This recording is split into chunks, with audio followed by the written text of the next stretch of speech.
The Suburban Tragedy. In the quiet neighborhood of Pinewood Creek, where families took pride in their pristine lawns and friendly smiles, no one anticipated the shocking events that would unfold. It was a sunny morning when Sheriff Mark Bell received a call that would shatter the town's peace. A single gunshot had echoed through the cul-de-sac, sending neighbors into a frenzy. By the time he arrived, forensic officers were already at the scene, crouched over a lifeless body draped in a white sheet on the driveway of the Wilson residence. Sheriff Bell, known for his dedication and warm demeanor, was met by Lila Wilson, the matriarch of the house. Lila, a pillar of the community and a successful businesswoman, stood in shock, her calm composure barely masking her grief. The victim was identified as Greg Wilson, her estranged husband, who had reportedly shown up unannounced the previous evening. Witnesses claimed to have heard a heated argument, followed by a loud bang that pierced the quiet night. Neighbors recounted seeing Greg pacing outside the house earlier in the day, shouting about wanting to see his children. Lila had filed a restraining order months prior, citing concerns about Greg's temper, but he had never violated it until that fateful night. The investigation revealed troubling details. A handgun was discovered near Greg's body, raising questions about whether it was a case of self-defense or a tragic accident. Lila admitted she had kept the firearm for protection, fearing Greg might one day turn violent. However, as the detectives dug deeper, new twists emerged. The Wilsons' teenage son confessed to hearing the argument escalate and claimed he had seen a shadowy figure outside the window just moments before the shot. Forensic experts also noted signs of a possible struggle inside the house, hinting that Greg might not have been the only one armed.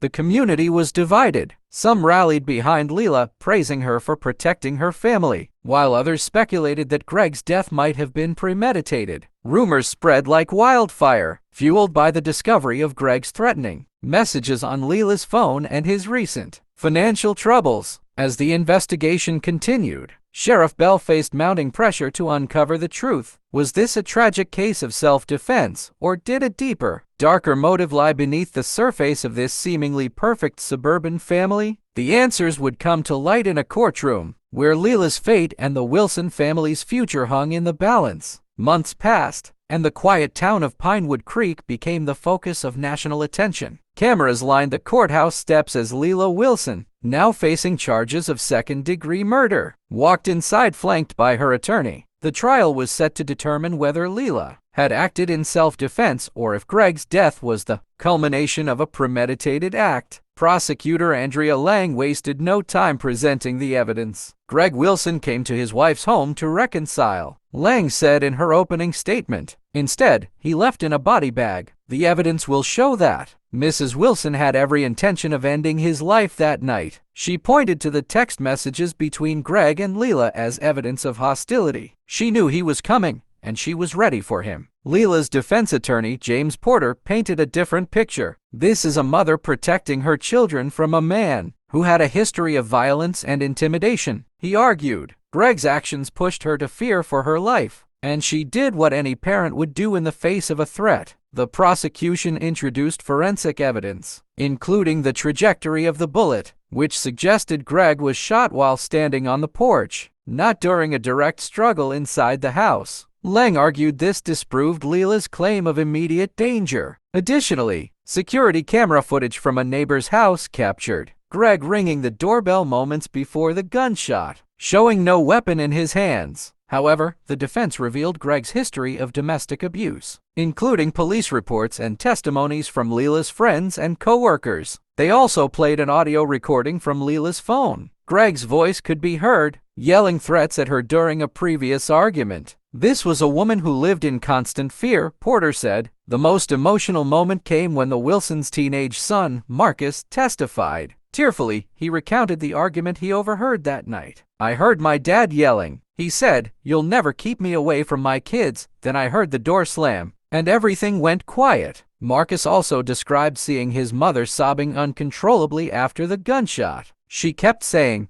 "I didn't mean to do it." The prosecution attempted to discredit Marcus, suggesting he was influenced by his mother's version of events. But Marcus remained firm, insisting he had always been afraid of his father.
while the tragedy would always be a part of their story. Lila and her family refused to let it define them. Marcus went on to study creative writing in college, inspired by his experience. Lila continued her advocacy work, becoming a respected voice in the fight against domestic violence. Though the road was long and difficult, the Wilson family found strength in each other. They learned that healing wasn't about forgetting the past, but about finding a way to move forward, while honoring their journey. In time, Pinewood Creek became just another chapter in their lives, a painful one, but also a testament to their resilience and love for one another. The return to Pinewood Creek, nearly a decade after the events that forever changed their lives. Lila and her now-grown children made an unexpected decision to return to Pinewood Creek. The idea came from Marcus, who had just published his first novel, a fictionalized account of their family's journey. Titled Shadows on the Porch, it had become a bestseller, praised for its raw emotion and hopeful message of resilience. Marcus believed it was time to confront the past head-on. "We can't keep running from what happened," he told his mother and siblings. Though hesitant, Lila saw it as an opportunity to close a chapter they had left unfinished, a town that had changed. When they arrived in Pinewood Creek, the town felt both familiar and foreign. Many of the neighbors who had once whispered about them had moved away, replaced by new families unaware of the tragedy. The Wilson house, which had been sold years ago, now belonged to a retired couple who had transformed it with cheerful flower beds and a fresh coat of paint. Lila and her children were invited to speak at a local community center where Marcus was hosting a book signing. The event drew a large crowd, including some of their old neighbors. The atmosphere was tense at first, but as Marcus spoke about their struggles and the importance of addressing domestic violence, the tension eased. One neighbor, Mrs. Grayson, approached Lila afterward. "I was wrong to judge you back then," she said, tears in her eyes. "I didn't understand what you were going through. Thank you for being brave enough to tell your story."